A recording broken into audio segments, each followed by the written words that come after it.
Magpapakilala po ako sa inyo. My name is Cristina Ribo, pero taga Pangasinan po ako. Sino yung mga taga Pangasinan dito? Hello po sa inyong lahat. Pero sa ngayon, nandito po ako ngayon sa bansang Brunei, kasama ng aking family. Ayan po sila, meron po akong 3 anak. Yung asawa ko po, siya po yung nagwo-work dito as an OFW. Pero ako dati, nag-OFW din po ako, pero nag-resign po tayo dahil wala po tayong pwedeng makasama sa bahay para mag-alaga sa aking mga anak, sa aming mga anak. So, nag-decide po kami, parehas ng husband ko, na ako na lang po yung mag-giveaway para po mas maganda po yung aming ano. So, full-time housewife po ako, wala po akong alam sa lahat ng lahat ng mga nangyayari ngayon sa business na to. So, ito po, nagkukwento ko po kung paano ko naman po nakilala si I Am at saka yung Amazing Barley. Ayan. Kung makikita nyo po, yan po yung aking mahal na nanay, no? Na-hospitalize po siya for almost a month. Kung hindi po ako nagkakamali, 19 days po yun. At yun po yung pinakamatagal na niya pong pag-stay sa hospital. Kasi po, sabay-sabay po yung umatake yung mga sakit na ganito. May diabetes, may high blood siya, tapos may blood clot pa sa ulo, may kidney stone, and stroke pa po yan ng paulit-ulit. Every year po, nag-start po yung stroke niya 2000 siguro 9, ganon. Tapos 2018, nag-start po yung high blood niya, and then na-detect po na may diabetes po siya, and then 2019 nagkaroon siya ng blood clot sa ulo, and then sa dami ng gamot nagkaroon na rin po siya ng kidney stone. Ganun po kalala, tridor po yung mga sakit na yan, and ito po yung nangyari sa nanay ko. Hopeless po kami diyan, wala po kaming pinagdarasal kundi yung magdugtungan talaga yung buhay ng nanay ko. Dahil dumating yung time na hindi niya na po kami kilala, ayaw na po niya magising kasi ayaw niya na pong uminom ng gamot, ayaw niya na pong kumain. And then, yung doktor nagsasuggest na saksakan na lang po siya ng tubo para mainom niya po lahat yung gamot. Pero hindi po kami pumayag kasi alam ko na ayaw ng nanay ko yun. So gano'n, nagtiyaga po kami kahit na masaya po kami kahit na napapakain po siya ng aking mga kapatid ng kahit 3 kutsara ng lugaw, gano'n. Tapos 2 kutsara ng tubig. Yung tubig niya po, isinasawsaw na lang po yung bulak sa tubig para po mabasa yung lips po niya. Ganun po kalaano yung ng sitwasyon ng nanay ko noon. Wala po kaming magawa sa mga kapatid ko na nasa abroad din. At saka po ako kundi umiyak, magdasal na hoping na sana bigyan pa siya ni Lord ng mahabang buhay at makita pa namin siya personally talaga. And then, nag-decide po kami ng magkakapatid na ilabas na lang po siya kasi lantang gulay na po siya wala na po talaga. And then, ito po nung lumabas po siya, ito po yung first day niya po sa bahay. Yan, tumawag din po ako sa kanya and kinakausap ko siya. Normal, parang nagkukwento lang po ako. And then, sabi ko, ipag-pray ko na lang siya. Sabi ko, magpe-pray po kami. Nilehans ko po siya, nilipap ko po kay Lord lahat. Sabi ko kung ano po pangyari, sabi ko, Lord, kung ano man po yung kagustuhan mo, ikaw na pong masusunod. Okay na po kami. Tinanggap ko po sa puso ko kung ano po yung ibibigay ng Diyos, kung ano pa yung pwedeng mangyari sa mga susunod na araw ng mga time na yan. And kahit masakit, tatanggapin namin kasi wala na po kaming magagawa. Pero sabi ko kay Lord, kung meron pang pag-asa, sabi ko, ipakita niya sa amin yung tulungan niya po kami. And then, eto nung nag-message yung kapatid ko, kinabukasan, isa po siyang nurse sa Saudi. And then sabi niya sa akin, ate, bakit hindi natin subukan yung Amazing Barley? And then nag-recall sa akin, sabi ko, oo nga yung pala nakita ko na po siya pero hindi ko po siya pinansin.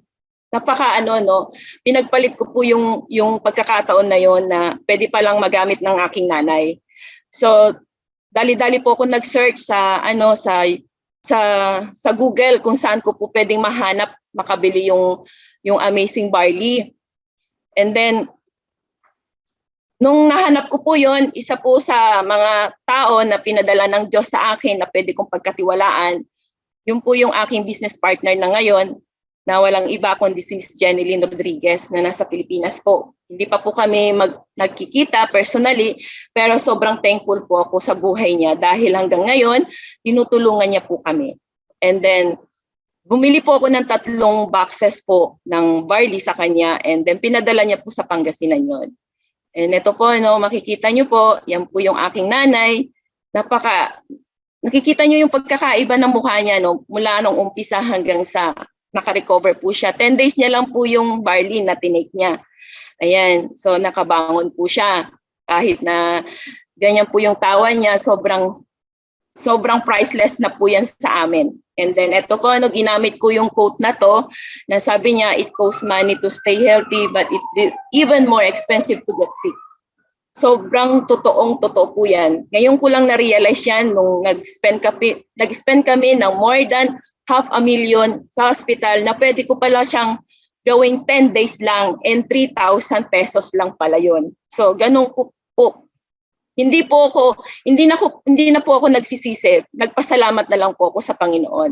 And ito po sabi niya sa Exodus 23:25, you must serve only the Lord your God. If you do, I bless you with water and food, and I will protect you from illness. Ito po yung naging fruit of trust po namin. And ito na po yung aking nanay ngayon. Napaka-healthy po niyan, no? And sobra po akong grateful and blessed kay Lord dahil sabi, naniniwala ako dito sa quote na to na God works in mysterious way. Sabi niya, basta keep burning and trust kay Lord. Totoo po niyan. And then syempre, hindi po kami papayag na hindi po rin namin ma-experience yung amazing niya. So nagpadala po kami dito sa Brunei dahil meron na rin pong dinaramdam yung aking husband, no? Ayan. Bago po ang barley, meron na pong nararamdaman ng aking husband na meron na po siyang fatty liver, high cholesterol na rin po siya, high uric acid, and then meron pa po siyang isa, yung rest leg syndrome na wala pong cured yan. Kahit i-search niyo po yan, wala po. And sa tulong po ng Amazing Barley, na-clear po yan lahat dahil nagpa-full blood test po siya ngayon, year na to, and yung result po niya, okay na okay po. So, I praise God also. And then, ganun din po sa aking mga anak. Nagbuboost ng energy po yung Amazing Barley. Nalulungkot po yung mga yan pag hindi po nakakainom ng barley. Ganun din po ako, no? Conscious na po ako dati sa, sa health ko. Pero, hindi po siya naging proper way yung aking pagda-diet noon. So, nagkasakit din po ako. Numipis po yung aking sikmura noon kasi sa pag-inom ko ng ibang mga acid po para lang pumayat. Pero ngayon, dahil sa tulong ng barley, okay na po tayo kahit nagda-diet pa rin po tayo. So ayan, no, sabi niya nga po dito, our God is a miracle worker and promise keeper, sabi niya. Yan, totoo po yan. And then, share ko lamang po ito na isa rin po ito sa mga bagay na hindi ko po ina-expect sa buhay ko. Kasi dati po, talagang ngayon, nag-iisip na po kami ng husband ko na mag-for good, pero wala po kaming business na pwede naming kitain sa Pilipinas or gawin. And sabi ko noon, gumaling lang ang aking nanay, okay na po ako. Pero God is good, no? Lahat po yan binigay niya sa akin nang hindi naman po ako deserve. Sino pa ba naman ako para bigyan niya ako ng ganito?